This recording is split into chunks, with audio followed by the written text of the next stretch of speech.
मनसे नेता अविनाश यादव पर लगा 5 करोड़ की रंगदारी का आरोप। जी हाँ, नमस्कार, मैं दीक्षा और आप देख रहे हैं भारत जनपक्ष। मनसे नेता अविनाश यादव के ऊपर एक सराफा व्यापारी ने 5 करोड़ की रंगदारी व मारपीट का आरोप लगाया है तथा पुलिस में इस बात को लेकर शिकायत भी दर्ज करवाई है। दरअसल यह पूरा मामला इस प्रकार है कि सराफा व्यापारी ने वैभव ठक्कर को अपनी दुकान पर किसी हिसाब के विषय में बात करने के लिए बुलाया था, जहां अचानक से बात के बीच में ही दोनों में कहासुनी हो गई और बात बढ़ गई और कुछ ही देर में वहां अविनाश यादव भी पहुंच गए और व्यापारी के बेटे के साथ मारपीट शुरू कर दी। इतना ही नहीं, शिकायतकर्ता के अनुसार मनसे नेता अविनाश यादव ने व्यापारी से 5 करोड़ की रंगदारी भी मांगी, जिसके बाद व्यापारी ने लोकमान तिलक LT मार्ग पुलिस स्टेशन में अविनाश यादव के खिलाफ शिकायत दर्ज करवाई। लेकिन वहीं अविनाश यादव ने अपनी सफाई में ये कहा है कि सराफा व्यापारी ने वैभव ठक्कर की पत्नी को कई घंटों से दुकान के अंदर बंदी बनाकर रखा था और एक महिला के साथ इस तरह का व्यवहार होते हुए वो देख नहीं सकते थे। सुनिए अविनाश यादव ने मीडिया से बात करते हुए काही व्हिडिओ दिला नाही, 2 हवालदार आले तेवढाच व्हिडिओ दिला, त्यानंतर 12 ते 14 इन्स्पेक्टर ते आतमध्ये गेलेले आहेत। तो व्हिडिओ कुठे आहे?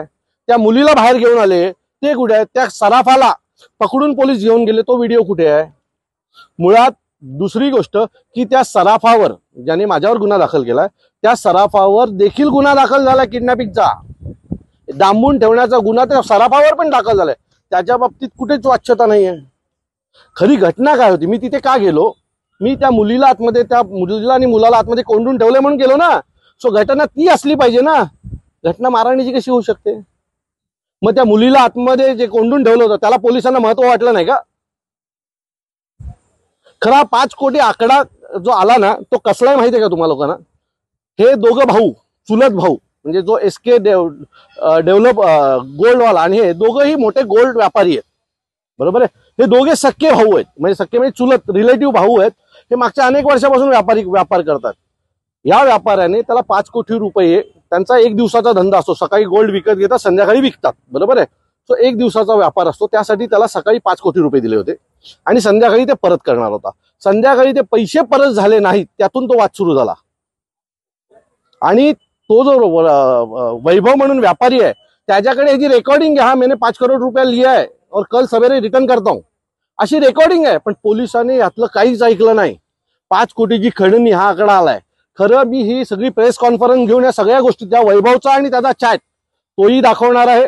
वैभवच्या आणि त्यांच्याही रेकॉर्डिंग्स आहेत पैसे घेतानाच्या, 5 कोटी रुपये घेतले म्हणून कबूल केल्याच्या पण रेकॉर्डिंग्स आहेत, त्याचे चॅट आहेत।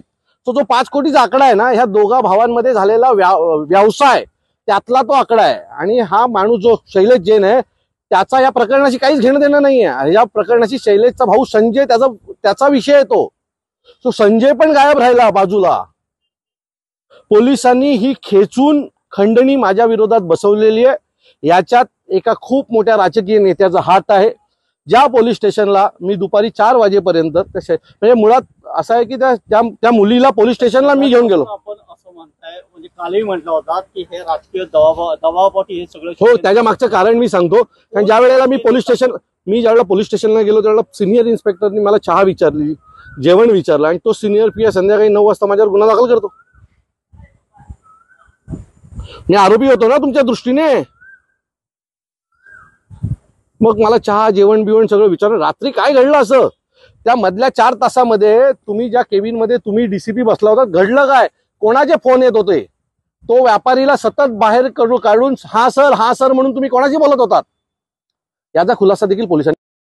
आपल्या मते यामागे फोन आहे। एक खूप मोठा नेता आहे ज्याने मला लटकवण्याचा प्रामाणिक प्रयत्न केला, पण नेहमीप्रमाणे सुदैवाने पोलिसांनी स्वतः ती क्लिप बाहेर पाठवली 8 सेकंदाची। आणि त्या 8 सेकंदात आता आम्ही जी मागणी करतोय की जे माझे लिप सीन आहेत, त्याचं रेकॉर्डिंग चेक करावं, म्हणजे त्या लिप सीनरकडे ते पाठवावं आणि मी काय बोललो ते ऐकावं।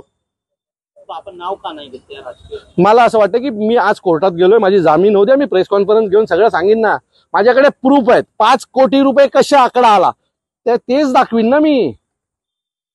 हा 5 कोटीचा आकडा व्यावसायिक आकडा आहे, म्हणजे एकाने उधारी घेतली आणि उधारी मागतोय, हा आकडा आहे तो मी संध्याकाळी ज्या वेळेला बेल होईल त्यावेळेला प्रेस कॉन्फरन्स घेऊन 5 कोटीचा आकडा कसा आला हे सगळं सांगेन ना। इसी प्रकार की अन्य खबरों को देखने के लिए सब्सक्राइब कीजिए भारत जनपक्ष न्यूज चैनल।